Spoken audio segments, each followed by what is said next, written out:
Hello friends, Sylvia here from Sylvan Starlight Creations, back with another quick technique video using these fun and fabulous new spray inks.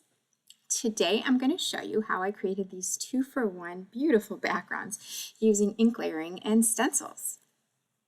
So without any further ado, let's go ahead and start creating. So to get started, I've cut down a sheet of 88-pound watercolor into two 5x7 panels to use as the backgrounds for my cards. For this first layer, you really want to use a paper that plays nice with water since we're going to be getting it pretty wet, and you want to make sure it can handle it.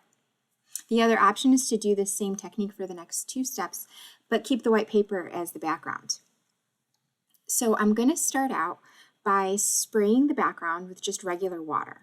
I want to soften back the color. I don't want the color full strength, but I want it to sort of move and blend. I don't want that fun splattery effect that we often go for. So I'm going to just go ahead and spray down the water onto my backgrounds. I'm going to get it as wet as possible. As you'll see here, I didn't get it as wet as I should, so I'm going to end up coming back with the water. But the next thing I'm going to do is pull out my color. I'm using Tubular Turquoise. You will see that the color is going down softer than it normally would, and it does have a little bit of movement. You'll see here in just a moment, I'm going to come back with the water to get it moving more and soften it more before I finish off the turquoise. So here's me trying to get enough water back there and getting all those spots moving. But see how the color moves? That's what we want to see for this first layer. We want to dry back softer because when we come back in with the next layers, we want to have that contrast, but I want a smoother background.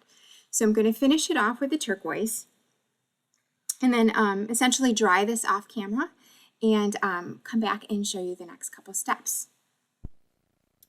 Okay, so now that my backgrounds are dry, I am going to start the next steps. So I am going to lay my stencil down over one of the panels. And I'm going to move the other one out of the way. So I want to start out with the one, but you'll see how we're going to get our 2-for-1 backgrounds here. It's actually pretty fun. The first color I'm going to use is actually the same color that we used for our background, but this time I'm going to use it in full strength. So this is once again the Tubular Turquoise that I used for the background, but you'll see how it actually shows up much bolder because we washed out that first layer. And the second color I'm using is Blissful Blue. I'm going in and layering it generously, but I'm also making sure to overlap my first color so that I get a nice blend. And then finally, I'll finish off the bottom with Nautical Navy. So I'll have a nice blend of blues here. It'll be really pretty, you'll see. But anyway, so the next thing I'm going to do is pull that second panel back over, and you're going to see how we're going to get our fun 2-for-1 backgrounds. So I'm basically just going to flip that stencil over and lay that ink side down onto my background so that that ink transfers over. And I got a little messy there, oops. You'll see I figure out in the next step or the next technique that the best way to do this is to lay a piece of paper towel down over it and press into it. That way you're not spreading the ink out with your fingers and you get better adhesion. I didn't do it here, but I still got a pretty nice background. But anyway, so I will go ahead and dry these ones off camera and come back and show you the final step. Okay, so here is that next layer dry. And honestly, they look good just like this, but who doesn't love a little bit of shimmer? So I'm going to actually pull out my stencil again, and I am going to actually do it in reverse. So the negative space versus the positive space is going to be on opposite, just to make it interesting. And when I go to lay my stencil down here, I am going to try to offset it, and I just think it'll make the design look a little bit more interesting. So I'm going to try my best not to line it up. I want it offset. But I'm going to go ahead and grab my shimmer spray. I'm using Sparkling Silver today. And I am going to, once again, apply a generous amount. I'm going to cover pretty much the whole stencil here. And just fill it in and just spray it down. And I'll go ahead and grab my other background once again. And just like I did before, I'm going to flip the stencil onto the other background. And again, I tried to offset it as I was dropping it down. I did a little better this time. And I remembered to grab the paper towel to do the transfer here.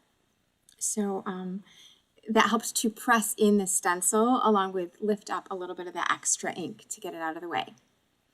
But once again, I will go ahead and dry these off camera and come back and show you the final result.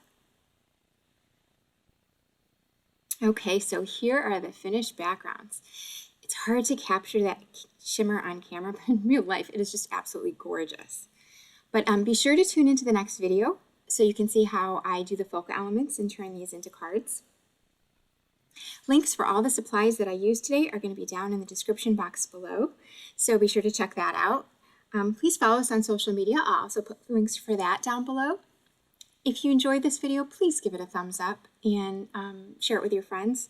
Don't forget to subscribe to our channel for more tips, tricks, and techniques, and hit the notification bell so you know when I post a new video. But thanks again so much for joining me today, and I can't wait to see you next time. Bye for now.